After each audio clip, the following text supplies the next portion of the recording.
کہ سرکار دو عالم صلی اللہ علیہ وسلم نے ارشاد فرمایا قیامت تک جو بندہ بھی نبی کے بارے میں بات کرے، کسی بھی نبی کے بارے میں بات کرے، اس کو کاٹ کے رکھے۔ یہ سرکار نے فرمایا، نعرہ سنا ہوگا گستاخ نبی کی ایک سزا، سر تن سجدہ، سر تن سجدہ۔ کیا لہجہ اپنے اندر رکھو کہ جڑا بندہ بھی سرکار کے بارے گل کرے گا، سرکار دو عالم صلی اللہ علیہ وسلم کے بارے گل کرے گا، تو ان کا ایک ہی حال ہے، کی حال ہے، من سب نبی فاقتلوہ۔ ہر بچہ اسلام میں یاد کرے، حدیث مبارک ہے، سرکار کی حدیث ہے کہ یہ من سب نبی فاقتلوہ، من سب نبی اسی کہنا فاقتلوہ، من سب نبی من سب نبی۔ حمزہ ادھر کھڑے ہو جاؤ، بتاؤ کیا تم ظالموں کے ظلم سے ڈر گئے ہو؟ نہیں۔ تو تم کیا کر سکتے ہو؟ ہم اپنے نبی کی عزت کے لیے مر بھی سکتے ہیں اور گستاخ رسول کو مار بھی سکتے ہیں۔ من سبا نبیان سبا نبیان، گستاخ نبی کی ایک سزا، گستاخ نبی کی ایک سزا۔ ماشاءاللہ، یہ میرے گاؤں کے بچوں کا جذبہ ہے۔ ہم اس کے پاس پہنچے ہیں اور ہم نے اس سے بات کرنے کی کوشش کی ہے۔ السلام علیکم۔ وعلیکم السلام۔ کیا نام ہے آپ کا؟ محمد ابو بکر۔ کب سے موجود ہو دھرنے کے اندر؟ ہفتہ ہو گیا؟ ہاں جی۔ منصب نبی منصب نبی فاقتلوہ کا مطلب میرے آقا نے فرمایا قیامت تک جڑا میرے بارے چ بات کرے اس کو کاٹ کے رکھ دو۔ فاقتلو دین جاوے کس سے گستاخ نو، رات تک نیند نہ آوے گستاخ نبی کی ایک صدا، سر تن سجدہ، سر تن سجدہ، گستاخ نبی کی ایک صدا، سر تن سجدہ۔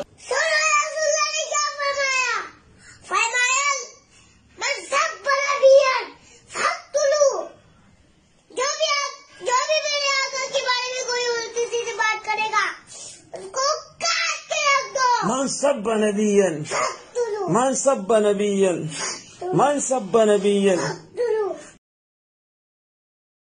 آج کل ایک حدیث کے حوالے سے بھی بڑے لوگوں نے سوال پوچھا، میں چاہے اس میں ضمناً عرض کر دیتا ہوں۔ من سب نبیا فقتلوہ یا فقتلوہ کہتے ہیں، وہ ہاں پہ وقف ہوگا، جو نبی کو گالی دے اسے قتل کر دو۔ جو یہ حدیثیں نعرے کے طور پر، سلوگن کے طور پر بیان کر رہے ہیں، ان کے اپنے محققین کہتے ہیں یہ روایت ہے تو ضعیف، لیکن اسے تلقی بالقبول حاصل ہے، یعنی نسل در نسل لوگ اس کو صحیح مان رہے ہیں۔ روایت ضعیف ہے، اور یہ کسی ہماری مین کتاب بخاری، مسلم، ابو داؤد، ترمذی، نسائی، ابن ماجہ میں نہیں ہے۔ المعجم الکبیر طبرانی، امام طبرانی المتوفی 360 ہجری، جو امام بیہقی کے استاد ہیں، ان کی معجم الصغیر اور الاوسط کے اندر موجود ہے، اور وہ بھی ایگزیکٹ یہ الفاظ نہیں ہے، وہاں ہے من سبا نبیم من الانبیاء، جو کوئی نبیوں میں سے کسی نبی کو گالی دے فقتلوہ، اسے قتل کر دو۔ اگر وقف نہیں کریں گے تو فقتلوہ کہہ دیں، لیکن روایت اس کی اسناد منقطع ہیں، متروک راوی، جھوٹے راوی ہیں، اور یہ مانتے ہیں خود، لیکن کہتے ہیں نہیں تلقی بالقبول حاصل ہے، اس کو باقی چیزیں سپورٹیو ہیں۔ ہاں ٹھیک ہے، جو چیزیں سپورٹیو ہیں ان کو ہم مانتے ہیں، لیکن ان کو ہم ویسے نہیں مانتے جس طرح آپ مان رہے ہیں کہ آپ نے خود ہی جج بننا ہے اور آپ نے اپنے معاملات کو ایگزیکیوٹ کر دینا ہے، اور جوڈیشری میں جائے بغیر ہی نہ شواہد کٹھے کیے گئے۔ اور میرے بھائی یہاں تو سارے اہل حدیثوں کو اور دیوبندیوں کو بریلوی گستاخ رسول مانتے ہیں، نہیں مانتے؟ سارے اہل حدیث جو ہیں وہ بریلویوں کو مشرک مانتے ہیں، کیا نہیں مانتے؟ ایک دوسرے کے خلاف انہوں نے فتوے لکھے ہوئے ہیں۔ حسام الحرمین میں دیوبندیوں کو واجب القتل اور مرتد اور ان کے علماء کے کفر میں شک کرنے والے کو بھی کافر قرار دیا نہیں اعلیٰ حضرت نے 1905 میں، اور اس کے جواب میں 1906 میں المہند علی المفند میں خلیل احمد سہارنپوری نے کتنے علماء دیوبند کے سائن ہیں اس کے اوپر، اشرف علی تھانوی صاحب کے بھی اور بعد کے بھی، یہ تقی عثمانی صاحب کے والد صاحب کے بھی اس پہ سائن ہے۔ احمد صاحب بریلوی اور ان کی پوری جماعت کو شیطانی لشکر نہیں ڈکلیئر کیا، اور ساتھ مثال دی جس طرح انبیاء پہ حملہ آور ہوتے تھے، یعنی کافر کہا، اور کہا علماء دیوبند رضی اللہ عنہم پر ہوئے ہیں، 14ویں صدی کے مولویوں کو رضی اللہ عنہم۔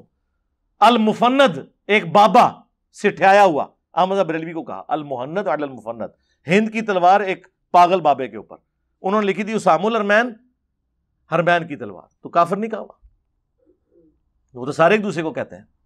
اعلیٰ حضرت نے تو احکام شریعت میں لکھا ہے کہ وہابی، دیوبندی، اہل حدیث، اور وہابی و دیوبندی اہل حدیث کو کمبائنڈ کہتے ہیں، اور رافضی اور قادیانی کافروں کو بیچ میں شامل کیا. یہ 1,00,000 دفعہ بھی اللہ کا نام لیں تو ذبیحہ مردار رہے گا, اور یہ سب کے سب مرتد ہیں, یعنی واجب القتل.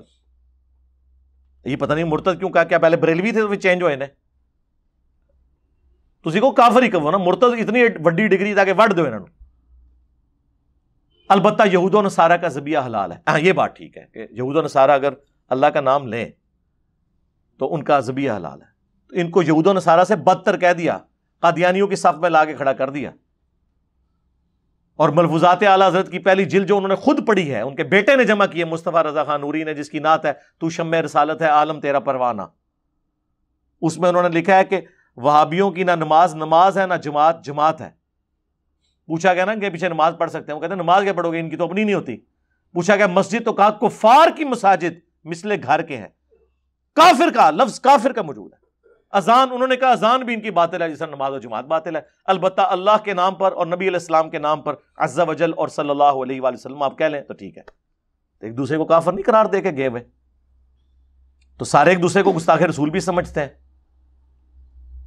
تو پھر تو یہ قتل و غارت کا ایک بازار گرم ہو جائے گا. رہ گی وہ روایتیں, جس طرح ابو داؤد میں حدیث ہے حضرت ابوبکر صدیق رضی اللہ تعالیٰ کے بارے میں, ایک شخص نے ان کے ساتھ مس بہیو کیا تو دوسرے نے کہا حضرت اجازت دے میں اس کا گلا کاٹ دوں. انہوں نے فرمایا نہیں, اور بعد میں کہا اگر میں تمہیں کہہ دیتا تو تم یہ کر دیتے. انہوں نے کہا ہاں میں کر دیتا.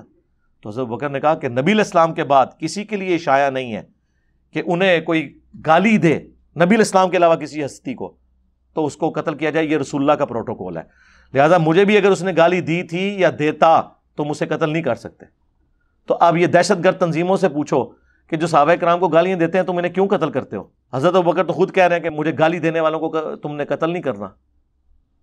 مولا علی علیہ السلام تو خوارج کے بارے میں کہہ رہے ہیں, جو خوارج مولا علی کو کافر کہتے تھے, کہا یہ ہماری ایک جماعت ہم میں سے نکلی, ہمارے بھائی بھگوڑے ہو گئے ہیں. پوچھا کہ منافق ہے, کہا منافق تو بڑا تھوڑا اللہ کا ذکر کرتے ہیں, یہ منافق نہیں. پوچھا کہ کافر, کہ کافر بھی نہیں ہے, یہ تو کفر سے بھاگے ہیں یہ سمجھ کے کہ میں کافر ہو گیا ہوں. اگر کافر بھی نہیں منافق بھی نہیں تو پھر تیسری کیٹیگری کون سی ہے؟ مسلم, بھگوڑے, باغی مسلم. تو مولا علی کو ڈائریکٹ جنہوں نے کافر کہا انہوں نے ان کو بھی کہا کہ نہیں دی اس فٹ کی کہ جو کافر کہے گا کفر لوٹ جائے گا. ان کو پتا تھا, ان کو اپنے فام سے غلطی لگی. بخاری مسلم میں حدیث ہے, ایک بدری صحابی نے جب حضور علیہ السلام کی مخبری کر دی, حضرت عمر نے اسے کہہ دیا منافق, اجازت دیں اس منافق کا گلا کاٹوں. آپ نے فرمایا بدری صاحب کی اگلی پچھلی غلطیاں معاف ہیں. حضرت عمر کو بھی توبہ نہیں کروائی کیونکہ انہوں نے اپنے اجتہاد سے سمجھا کہ نبی کے ساتھ غداری کرنے والا منافق ہے. ابن ابی بلتا ہے نہیں تھا وہ. ان کی طرف منافقت اس لیے نہیں لوٹی کہ انہوں نے بھی اجتہاد سے یہ سمجھا کہ اس کی ایکٹیویٹی تو منافقانہ تھی, اس میں تو کوئی شک نہیں ہے. لیکن اللہ کے نبی نے کہا نفس سے مغلوب ہو کے چکے ہوا ہے اس لیے چھوڑ دو. تو یہ بڑے مشکل معاملات ہیں. کعب بن اشرف کے قتل والی روایت لے آتے ہیں صحیح بخاری سے. تو کعب بن اشرف تو ریگولرلی مسلمانوں اور یہودیوں کی ایک آپس میں ایک کولڈ وار چل رہی تھی, اس میں وہ ایک سرگنا کے طور پہ تھا. وہ تو ہم بھی یعنی جن ملکوں کے ساتھ ہماری جنگیں ہوں گی یا دشمنی چل رہی ہوگی تو ہم ان کے ایجنٹس کو کیا مروائیں گے نہیں, یا ان کے سرگنا کو؟ تو یہ حالت جنگ کی بات ہے. ورنہ مجھے بتائیں سب سے بڑا گستاخ رسول اس پلانٹ ارتھ کے اوپر عبداللہ ابن ابی تھا نبی کے زمانے میں صلی اللہ علیہ وآلہ وسلم, جس کے بارے میں قرآن میں آیا کہ اس نے یہ سٹیٹمنٹ دی تھی کہ جب ہم عزت والے مدینے میں جائیں گے تو وہاں سے ذلیلوں کو نکال دیں گے. اور کسے کہا؟ اللہ کے نبی کو اور ان کے صحاب کو. اس سے بڑا کوئی کلمات کفر اور گستاخی ہو سکتی ہے؟ اور صحیح بخاری میں زید بن ارقم کے بارے میں آتا ہے, انہوں نے یہ بات سن لی, حضور کو بتائی, اور حضور نے جب بلا کے عبداللہ ابن ابی کو پوچھا, اس نے کہا نہیں میں نے ایسی کوئی بات نہیں کی ہے. ڈر گیا نا, مکر گیا, صحت جرم سے انکار کر دیا. اب وہ صحابی اتنے پریشان ہوئے, اللہ نے اس صحابی کی صفائی میں قرآن نازل کر دیا. زید بن ارقم غدیر خم کے راوی,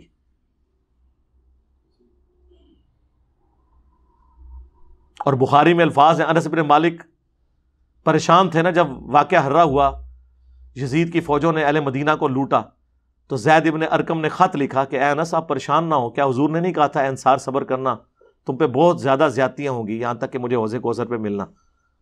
تو انس بن مالک نے ان کا خط کھول کے جب اپنے ساتھیوں کو بتایا اور کہا یہ وہی زید ابن ارقم ہے جس کے لیے قرآن نازل ہوا ہے کہ جب عزت والے مدینے میں جائیں گے تو ذلیلوں کو نکال دیں گے. اتنے بڑے کلمات کفر. بخاری مسلم کے الفاظ ہیں، حضرت عمر نے کہا یا رسول اللہ اجازت دیں میں منافق کا گلا کاٹ دوں. آپ فرمایا چھوڑ دو، لوگ کہیں گے اپنے ساتھیوں کو قتل کرواتا ہے، اپنے اصحاب کو قتل کرواتا ہے. حالانکہ حضور کو غلبہ تھا، رومن امپائر آپ سے بھاگی ہوئی تھی غزوہ تبوک میں.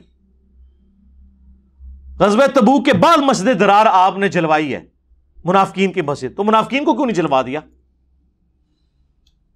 ڈکلیئرڈ گستاخ تھے نا. معاملات کو لے کے چلنا ہوتا ہے. اس طرح تو دنیا کا ہر عیسائی رسول اللہ کا بھی گستاخ ہے اور اللہ کا بھی، کیونکہ اللہ کے لیے بیٹا تجویز کرتا ہے اور قرآن کہتا ہے قریب آسمان پھٹ پڑے، زمین شک ہو جائے اور پہاڑ ریزہ ریزہ ہو جائے. ان دعوا للرحمن ولدا، انہوں نے رحمان کے لیے بیٹا تجویز کیا. تو اللہ کو گالی نہیں ہے بیٹا تجویز کرنا؟ رسول اللہ کو کیا گالی نہیں ہے یہ کہنا کہ وہ جھوٹا پیغمبر ہے؟ نعوذ باللہ. تو عیسائی یہی سمجھتے ہیں نا. تو 2.25 ارب انسان تو سیدھا سیدھا نبی الاسلام کو، بلکہ آپ باقیوں کو بھی ملا لیں تو 5 ارب انسان تو نبی الاسلام کو پیغمبر نہیں مان رہے. تو آپ کیا کہ ساری دنیا کو مارنا شروع کر دیں گے؟ رہ کے توہین امیز کلمات. میں کہتا ہوں اس کے لیے قانون سازی 295C موجود ہے، اس کے ساتھ ایک شک ایڈ کریں کہ اگر کوئی معافی مانگ لے اسے معافی مل جائے گی. تو اس سے وہ چور دروازہ بند ہو جائے گا جو لوگ اپنے مقصد کے لیے کسی پہ الزام لگاتے ہیں. جب وہ بندہ جوڈیشری میں آئے گا وہ انکار کر دے گا. اور زیادہ تر تو اسی طریقے سے الزامات لگتے ہیں. یا ہو سکتا ہے آپ اس کی تشریح گستاخی کر رہے ہوں، وہ گستاخی ہو ہی نہ. پھر بھی اگر وہ غیر مشروط معافی مانگ لیتا ہے بات ختم. نہیں جی معافی ہو ہی نہیں سکتی. بھائی اللہ کے گستاخ کی معافی ہے شرک کرنے والے کی سورۃ الفرقان کی آیت نمبر 70 میں کہ ہم اس کے گناہوں کو بھی نیکیوں سے بدل دیں گے. تو نبی علیہ السلام کے گستاخ کی بھی معافی ہو سکتی ہے، صحابہ کے گستاخ کی بھی معافی ہو سکتی ہے. اگر وہ بول کے کہتا ہے کہ یار میں نے تو یہ کہنے کا مطلب ہی نہیں تھا، تم نے یہ کیا. اور خود ان کے اپنے باپوں کی ذرا گستاخیاں دیکھیں. چشتی رسول اللہ نہیں موجود، نہیں چھپ رہا. اشرف تھانوی رسول اللہ کیا نہیں موجود؟ یہ تو ڈیفینڈ کرتے ہیں اس کو. یہ کس منہ سے نعرے لگاتے ہیں پھر ایک دوسرے کے خلاف؟ تو میدان جنگ کے جو واقعات ہیں ان کو پیش کر کے پوری ڈاکٹرن نہیں ہے. اسی لیے آپ دیکھیں فقہائے اسلام میں گستاخ رسول کی سزا کے اوپر کنسنسس ہے ہی نہیں ہے. جی 2 امام یہ کہتے ہیں، 2 یہ کہتے ہیں. وہ امام اس وقت کہنا شروع کرتے ہیں جب کتاب و سنت کی نص موجود نہیں ہوتی. یہ سزا اجتہادن ہے. اور یہ جرت کر کے نہ فقہ حنفی کی سزا بتائیں کیا ہے. فقہ حنفی کی سزا کو تو حنفی مانتے ہی نہیں ہے. ویسے ہی حنفی ہے بریلوی دیوبندی، گستاخ رسول کی سزا کے بارے میں یہ بھاگ جاتے ہیں فقہ حنفی سے. بتائیں کیا سزا ہے؟ نہیں بتا سکتے، کیونکہ وہ تو ان کے بالکل اپوزٹ ہے. وہ تو تقی عثمانی صاحب کی بھی آڈیو لیک ہو گئی تھی، انہوں نے خود مانا تھا. ان کے کسی شاگرد نے وہ ریکارڈنگ کر کے نا آڈیو چڑھا دی نیٹ کے اوپر. حنفی مسلک میں گستاخی کی سزا قتل نہیں ہے، بلکہ کوئی بھی حاکم اپنے ضوابطین کے مطابق جو سزا تجویز کرے وہ کر سکتا ہے. سمجھے نا؟ الا یہ کہ مسلمان ہو تو مسلمان اس سے مرتد ہو جائے گا، مرتد کی سزا قتل ہوتی ہے. اور غیر مسلم اگر کرے گا تو غیر مسلم جو ہے اس کی سزا قتل نہیں ہے، کوئی اور سزا اس کو دی جائے گی. حنفیہ کا مطلب یہ ہے. لیکن جمہور کا قول یہ ہے کہ ہر صورت میں چاہے گستاخی کرنے والا مسلمان ہو یا غیر مسلم ہو، ہر صورت میں اس کی سزا قتل ہے. اور پاکستان میں جو قانون بنایا گیا قانون توہین رسالت، وہ جمہور کے قول پر بنایا گیا کہ اگر کوئی گستاخی کرے تو اس کی سزا قتل ہے. انہوں نے مانا نہیں ہے سزا، توبہ پیش کریں، قید کریں، ٹھیک ہے یہ اچھی بات ہے. چلے کوئی سزا فساد فی الارض کے تحت کرنا چاہتا ہے وہ ایز اے لارج ہزارڈ ہے، جو سورہ المائدہ میں 33 نمبر آیت میں آیت محاربہ میں آئی ہے کہ مخالف سمت کے ہاتھ پاؤں کاٹے جائیں. وہ ایز اے لاسٹ ہزارڈ ہے فساد فی الارض کے کانٹیکسٹ میں، اسی سے ڈیٹیکٹ کیا گیا. لیکن وہ بڑی شرائط کے بعد وہ سزا اسٹیبلش ہے. یہ تو نہیں کہ ہر بندہ دوسرے کو کر دے گا. اگلے دن مجھے کسی نے ای میل پہ ایک یہ ٹوکا نہیں ہوتا جو وہ جس سے کاٹا جاتا ہے گوشت، اس کی تصویر ایک 20-22 سال کا نوجوان داڑھی والا، اس نے ٹوکا اٹھایا، اس پہ لبیک یا رسول اللہ لکھا ہوا ہے. اب وما ارسلناک الا رحمۃ للعالمین کہاں پر لکھو گے؟ ٹوکوں کے اوپر لبیک یا رسول اللہ لکھا ہوا ہے. اب اندازہ کریں. اور یہ ٹوکے بھی اگر کافروں پہ چلنے ہوتے، وہ بھی میدان جنگ میں، عام حالت میں نہیں، تو ہمیں تسلی ہوتی یہ ٹوکے تو ہمارے لیے ہیں. ظاہر ہے مسلمانوں بھی چلتے ہیں نا، اور کدھر چلتے ہیں. اور یہ سیالکوٹ میں بھی اگر کوئی پاکستانی قتل ہوا ہوتا نا، ہمارے ریاستی ادارے، ہمارے پرائم منسٹر، ہمارے وزراء، ہماری اپوزیشن سب لیٹی ہوئی ہوتی. پاکستانی کے خون کی کوئی قدر نہیں ان کے نزدیک. یہ تو غیر ملکی تھا تو اتنا ہنگامہ کھڑا ہوا ہے. اگر یہ کوئی پاکستانی مرا ہوتا تو آپ دیکھتے کہ کیا ہوتا. کچھ بھی نہیں تھا ہونا. نہیں مرے کتنے پاکستانی اس سے پہلے؟ اسی سیالکوٹ میں 2 بھائیوں کو بے دردی سے قتل نہیں کیا گیا؟ اس سے پہلے بھی کئی واقعات ہوئے ہیں. سائیوال انسیڈنٹ نہیں ہوا؟ اور ہمارے جو اسٹوڈنٹ عمران بھائی خوشاب میں، وہ بینک مینیجر جن کو سیکورٹی گارڈ نے قتل کیا، ناحق نہیں قتل کیا تھا، مولویوں نے بھی مان لیا، سزائے موت ہوئی ہے لیکن ابھی تک اسے اسیسینیٹ نہیں کیا انہوں نے. بڑی عدالت میں جا کے ہو سکتا ہے چھوٹ ہی جائے، اور پھر آخری حل کرتے ہیں عمر قید میں بدل دیں. عمر قید کیوں بھائی؟ ایک بندے نے زندگی چھینی ہے، آپ عمر قید؟ قرآن تو کہہ رہا ہے وَلَكُمْ فِي الْقِصَاصِ حَيَاةٌ يَا أُولِي الْأَلْبَابِ. اے عقل مندو، تمہارے لیے انسانیت کی زندگی چھپی ہوئی ہے قصاص میں، قتل کے بدلے قتل میں. دیت نہ لو، بلڈ منی نہ لو، بلکہ قتل کے بدلے قتل کرواؤ تاکہ انسانیت کی زندگی بچے. جب لوگ، اور پھر پاکستان کی تو جو سزا ہے نا عمر قید، وہ ہوتی بھی 10-12 سال کی ہے. اس میں بھی وہ کسی 14 اگست پہ اتنے معاف ہو گئے، کبھی کو بڑے بندے نے وزٹ کیا اتنے سال معاف ہو گئے، 10 سال بعد عمر قید کاٹ کے بندہ باہر آ جاتا ہے. اب 60 سال کی عمر میں ایک بندے نے 20 سال کی عمر میں کسی کو قتل کر کے 30 سال میں باہر آ گیا تو بزرگان دین بن کے ہی نکلے گا نا، بڑا ڈان بن کے نکلے گا، اپنی وہ ینگ ایج میں وہ اپنا فیم ہی حاصل کرے گا. تو یہ کون سی عمر قید ہوئی جی؟ عمر قید گورے دیتے ہیں، مرتے دم تک ہوتی ہے عمر قید. دنیا نہیں بھی ایسے بندے کی شکل دیکھتی اور نہ ڈرتی ہے. یہاں تو عمر قید والوں سے ڈر لگا ہوتا ہے کہ باہر نکل کے تو آگے بدلہ اتار لیں گے، اور اتارتے ہیں. پھر یہ کون سی عمر قید ہے؟ پہلے بندہ مار کے اندر گئے، پھر باہر نکل کے ان کو مارتے ہیں، ان وکیلوں کو مار دیتے ہیں جو ان کے کیسوں کی پیروی کرتے ہیں. اے عمر قید ہے؟ دھوکہ دیا ہوا ہے. تو یہ جو منصبہ نبی فقتلوہ، یہ روایت کمزور، اور جن دلائل سے ان کو کرتے ہیں وہ بھی اس طریقے سے نہیں ہے. اس کو خدا کے لیے اللہ سے ڈر جائیں. اور میں آپ کو اب بتاتا ہوں کہ پھر اگر آپ نے یہ کرنا ہے تو میں نے تو یہ پورا ایک نعرہ بنایا ہوا ہے، جیسے وہ حسبنا اللہ و نعم الوکیل، تو دوسری طرف دوسری آیت جوڑ دیتے ہیں ایک دوسری جگہ سے اٹھا کے، کیا؟ نعم المولا و نعم النصیر. تو میں نے بھی پھر ایک اور بات اٹھائی ہے، مسند احمد میں حدیث ہے، اس کی روایت میں کلام ہے لیکن اس کو سپورٹیو حدیث ہے. مسند ابی یعلا کے اندر موجود ہے، المعجم الکبیر طبرانی کے اندر موجود ہے، اور کئی کتابوں میں. من سب علی فقد سبنی، جس نے علی کو گالی دی اس نے مجھے گالی دی. یہ پہلا مصرع ہو گیا، من سب علی فقد سبنی. اور دوسرا مصرع جوڑ لو، ایتھے پہ ضعیف بھی جوڑ لو، من سب نبی فقتلوہ. اون دسو کنوں تسی مانڈو لاڑا ہے. جس بنو امیہ نے ممبروں پر مولا علی پر سب و شتم کروایا. صحیح مسلم میں 6229 نمبر حدیث. لعن اللہ ابو تراب، ابو تراب پر لعنت، علی بن ابی طالب پر کہلوایا ممبروں سے. ان کی قبریں نہیں اکھاڑنی چاہیے، ان کی لاشوں کو نہیں ٹانگنا چاہیے. آپ کی ڈاکٹرن میں، میں نہیں کہتا لاش کی توہین کریں، وہ اپنا معاملات بھگت رہے ہوں گے آخرت میں جا کے، جن جن لوگوں نے اس میں حصہ ڈالا ہے. تو یہ پورا بتایا کریں. یہ بھی پھر نعرہ بنائے نا، من سب علی فقد سبنی، جس نے علی کو گالی دی اس نے مجھے گالی دی. وہ تو پھر ام سلمہ کے مسند ابی یعلا میں الفاظ ہیں، مشکات میں فٹ نوٹ پہ شیخ زبیر صاحب نے لیے ہیں، لوگوں تمہارے ممبروں پر رسول اللہ کو گالیاں بکی جاتی ہیں. تو ام سلمہ سے تابعی نے کہا اماں جان کس کی مجال ہمارے نبی پر گالی کرے. تو ام سلمہ رسول اللہ کی بیوی سب سے آخر میں فوت ہوئی، واقعہ کربلا کے بعد فوت ہوئی